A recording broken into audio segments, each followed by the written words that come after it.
fabled heat, where magic meets desire. Subscribe to ignite the fantasy. The grit of the desert clung to everything, to my boots, to the rough spun of my uniform, and most persistently to my pride.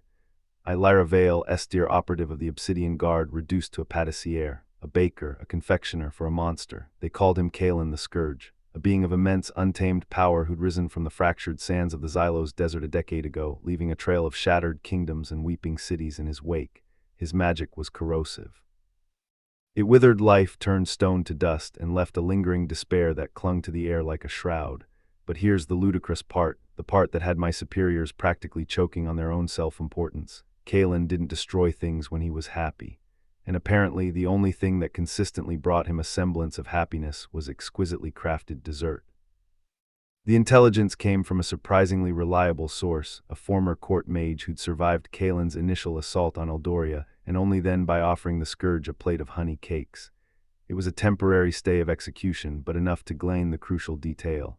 Kalen had a predilection, a weakness, a sweet tooth of apocalyptic proportions, so here I was. Not infiltrating a ball, not disarming a magical artifact, but standing in the opulent, yet eerily silent, kitchen of Kalen's fortress, a monolith of black obsidian that jutted from the dunes like a broken tooth. My mission, keep Kalen sugared up and, if possible, discover the source of his power, a potential vulnerability the Obsidian Guard could exploit. The kitchen itself was a paradox. Gleaming copper pots hung from the ceiling, polished to a blinding sheen. Shelves were stocked with rare spices from across the known continents, saffron, cardamom, star anise, and an abundance of exotic fruits, somehow cultivated in this desolate wasteland. It smelled intoxicating, a heady mix of sweetness and spice that was almost comforting. Almost, "You are the new cook," the voice, a low rasp that seemed to vibrate through the very stone of the fortress, startled me. I turned, forcing myself to meet the gaze of Kalen himself. He was even more imposing than the reports suggested. Tall, with skin the color of polished bronze and eyes like molten gold. He wore dark, flowing robes, and a circlet of blackened silver adorned his brow. Around him the air seemed to shimmer, distorting the light. 3 figures stood flanking him, observing me with unsettling stillness. Lord Valerius, a man sculpted from shadows and arrogance, with silver hair cascading down his back and a perpetual smirk playing on his lips. Then there was Reese, a creature of raw, untamed energy, all sharp angles and restless movement, his dark eyes constantly scanning the room. And finally Jax, a towering brute of a man covered in intricate tribal tattoos whose presence radiated a quiet, dangerous power. They were his consorts, his shadows, the enforcers of his will, and I was supposed to bake for them all.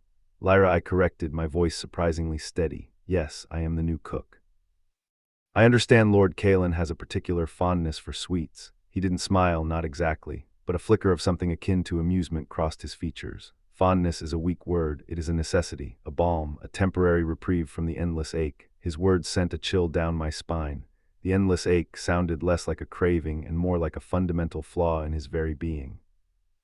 "I aim to provide the most exquisite reprieves possible, my lord," I said, dipping my head in a respectful bow. "I've prepared a selection of tarts for your consideration, spiced plum, apricot, and lavender, and a dark chocolate with a hint of chili." I presented the tarts on a silver platter, my hands trembling slightly. Kalen's golden gaze swept over the display, lingering on each individual creation. He selected the dark chocolate, taking a bite with a deliberate slowness that felt designed to unnerve me. His eyes closed, a moment stretched into an eternity.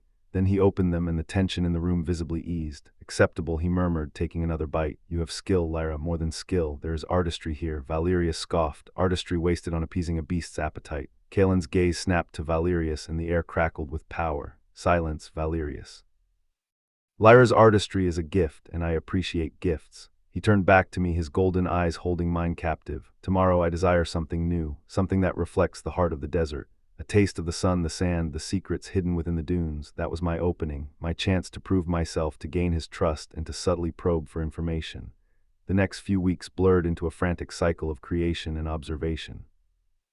I experimented with dates, figs, pistachios, rosewater, and saffron, attempting to capture the essence of the Xylos Desert in edible form.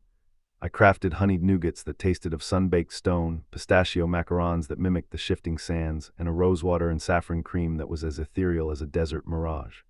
Kalen responded to each creation with a quiet intensity that both fascinated and terrified me.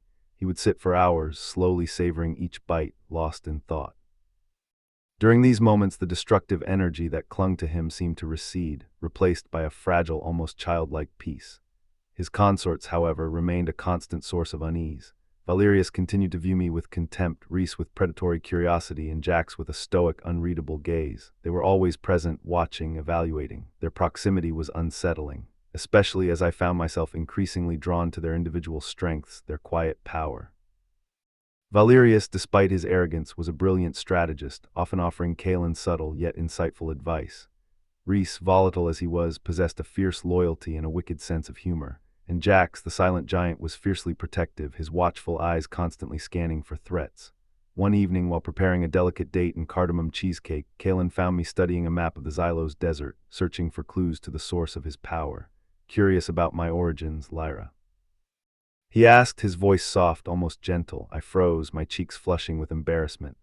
I was merely admiring the beauty of the desert, my lord. It inspires my creations. He chuckled, a low, rumbling sound. The desert is not beautiful, Lyra. It is unforgiving, ruthless like myself. He leaned closer, his golden eyes burning into mine. But you see something else, something hidden beneath the surface. He reached out, his fingers brushing against my cheek. A jolt of electricity coursed through my body, and my breath caught in my throat. His touch was surprisingly warm, surprisingly gentle. You are a puzzle, Lyra, he whispered. A delicious, intriguing puzzle. The air between us crackled with unspoken desire. I could feel the heat radiating from his body, the pull of his power, and for the first time I questioned my mission. Was I here to destroy a monster or to understand him? And a far more dangerous thought, was I falling for the scourge of the Xylos? Just then Valerius entered the kitchen, his eyes narrowed in displeasure.